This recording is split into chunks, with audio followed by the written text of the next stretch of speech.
kehidupan layak dan damai adalah apa yang diupayakan, di mana harapan agar gencatan senjata segera tercipta di jalur Gaza menjadi keinginan banyak pihak. Sayangnya, Israel bebal dan mengabaikan banyak hal termasuk hukum internasional.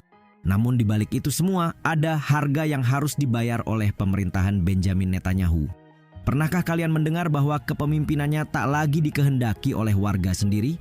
Faktanya, sekaos inilah kondisi di Israel sekarang. Mulai dari demonstrasi tanpa henti hingga ancaman dari musuh dengan resiko paling nyata yang pernah ada. Berikut kondisi terkini Israel yang terangkum dalam sejumlah kejadian berikut.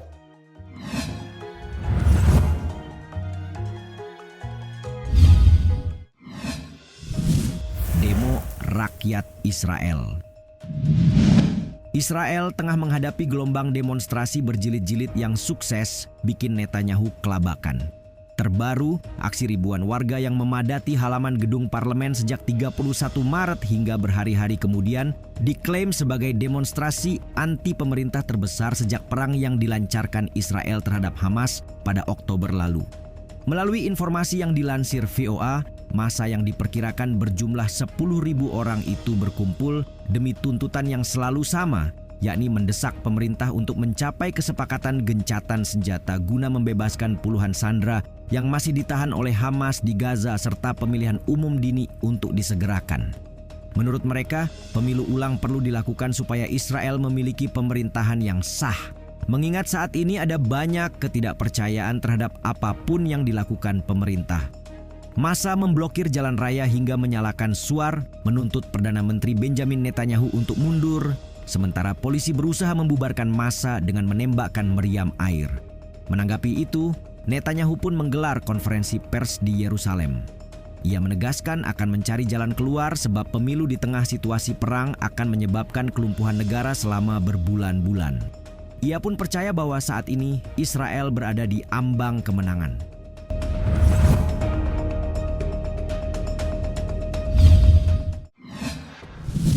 Netanyahu dioperasi. Sementara warga Israel menuntut agar Perdana Menteri mereka mundur dari jabatan, Benjamin Netanyahu malah dikabarkan menjalani operasi hernia di Rumah Sakit Hadassah Ein Kerem di Yerusalem pada 31 Maret lalu. Menurut informasi yang dihimpun Tirto dari Channel 12, Netanyahu seharusnya pulang pada 1 April di pagi hari seperti penilaian tim dokter. Operasi pun dikabarkan berjalan lancar dan Netanyahu sudah berada dalam kondisi pulih untuk saat ini.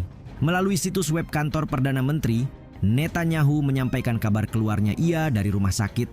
"Kami terus bekerja bahkan dari sini," katanya kemudian. Selain ucapan terima kasih kepada tim dokter dan para medis, ia juga menyampaikan rasa terima kasih kepada warga Israel yang telah berdoa atas kesembuhannya. Sepertinya Netanyahu memang percaya kalau dia dicintai rakyatnya. Faktanya, operasi yang dijalani Netanyahu baru-baru ini bukanlah yang pertama sebab ia sempat diberitakan memasang alat pacu jantung setahun yang lalu. Sebagaimana diketahui, Perdana Menteri Israel Netanyahu dikaitkan dengan blok jantung sementara yang mengancam jiwa hingga masalah konduksi jantung selama bertahun-tahun.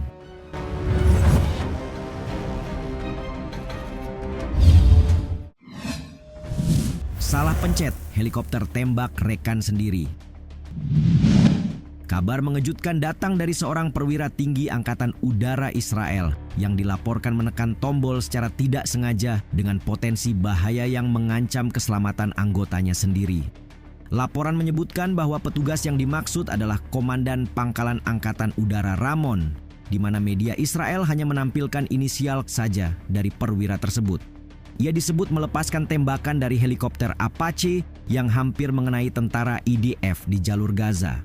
Berdasarkan pembaruan Jerusalem Post, petugas tersebut sedang menjalankan misi untuk menemani tentara di jalur tersebut dan memberikan perlindungan udara ekstra ketika ia menekan tombol yang salah di kokpit. Ledakan kemudian terjadi dalam tembakan tersebut dan beruntungnya tidak ada tentara yang dilaporkan tewas. Pejabat Angkatan Udara Israel menyatakan laporan tersebut diterima dengan sangat terkejut, sebab pilot yang dimaksud adalah seorang perwira tinggi dengan pengalaman bertahun-tahun. Insiden tersebut sedang diselidiki. Para prajurit melanjutkan misi mereka dan tidak ada korban luka akibat kecelakaan tersebut. ungkap juru bicara IDF dalam sebuah pernyataan yang dikutip IDN Times dalam rilisnya.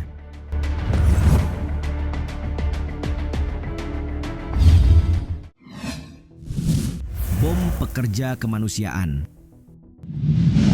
7 pekerja dari kelompok bantuan World Central Kitchen (WCK) gugur di Gaza dalam serangan yang ditargetkan oleh pasukan Israel.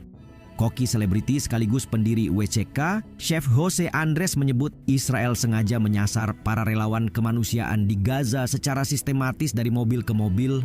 Melalui keterangan yang dikutip CNN, ia menyebut ada lebih dari 3 kali serangan terhadap konvoi para relawan. 7 relawan itu diketahui tewas akibat tembakan 3 rudal saat berada dalam misi pengiriman bantuan. Alhasil, tentara Israel menuai kecaman global sekaligus membuat badan amal tersebut menghentikan operasi akibat serangan di wilayah tersebut. Di sisi lain, Netanyahu dalam tanggapannya justru menggambarkan serangan udara itu sebagai tindakan yang tidak disengaja. Bahkan dengan entengnya ia berkata bahwa hal-hal seperti ini lumrah terjadi di masa perang. Namun siapa yang akan percaya Netanyahu? Terlebih menghalangi bantuan masuk ke jalur Gaza adalah kebiasaan mereka selama ini. CEO WCK, Erin Gore mengaku tidak bisa memaafkan tindakan Israel.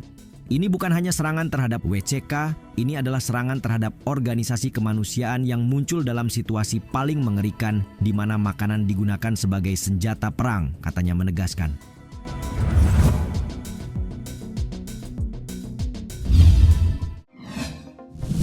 Tarik pasukan dari RS Al-Shifa.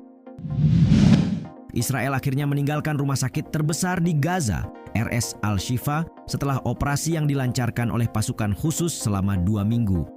Per 1 April 2024, pasukan IDF meninggalkan puing-puing bangunan yang hancur, tempat di mana ratusan militan Palestina ditahan selama ini. Juru bicara militer Israel, Laksamana Muda Daniel Hagari, menyebut dalam pernyataan yang dikutip DW tentang operasi yang didasarkan pada informasi intelijen Israel, di mana menurutnya ini dikaitkan dengan adanya indikasi penggunaan rumah sakit sebagai markas oleh kelompok Hamas. Sementara oleh pejabat Palestina, penyerbuan ke rumah sakit yang merawat pasien dengan luka parah itu dianggap sebagai kejahatan perang. Alhasil, ketika memutuskan pergi, pasukan Israel praktis meninggalkan sejumlah korban jiwa dan kerusakan parah di rumah sakit dan sekitarnya. Ismail Al-Thawabta, Direktur Kantor Media Gaza yang dikelola Hamas, dalam keterangan yang dimuat Tempo mengatakan, pasukan Israel telah menghabisi 400 warga Palestina di dalam dan sekitar rumah sakit, termasuk seorang dokter perempuan dan putranya yang juga seorang dokter, serta membuat fasilitas di rumah sakit jadi tidak berfungsi.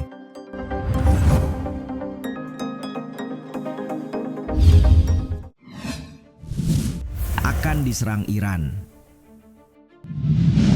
Serangan Israel terhadap konsulat Iran di Damaskus, Suriah beberapa waktu yang lalu sukses meningkatkan ketegangan di antara keduanya. Akibatnya, berbagai media asing dan media sosial menulis pada 4 April kemarin bahwa CIA diduga telah memberitahu Israel bahwa Iran akan menyerang dalam 48 jam ke depan sebagai tanggapan.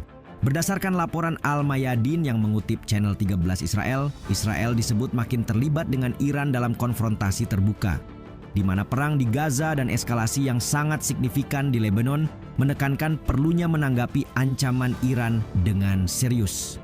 Outlet berita tersebut menegaskan adanya ketakutan akan tembakan langsung dari Iran yang menargetkan Israel untuk pertama kalinya. Tentara pendudukan Israel bahkan mengumumkan pada 2 Maret lalu bahwa mereka memanggil pasukan cadangan untuk memperkuat formasi pertahanan udara karena peningkatan kewaspadaan dan sebagai bagian dari peningkatan kesiapan. Sementara itu, Channel 12 Israel yang mengutip juru bicara militer menyebut bahwa status siaga di Israel telah mencapai puncaknya setelah serangan mematikan itu.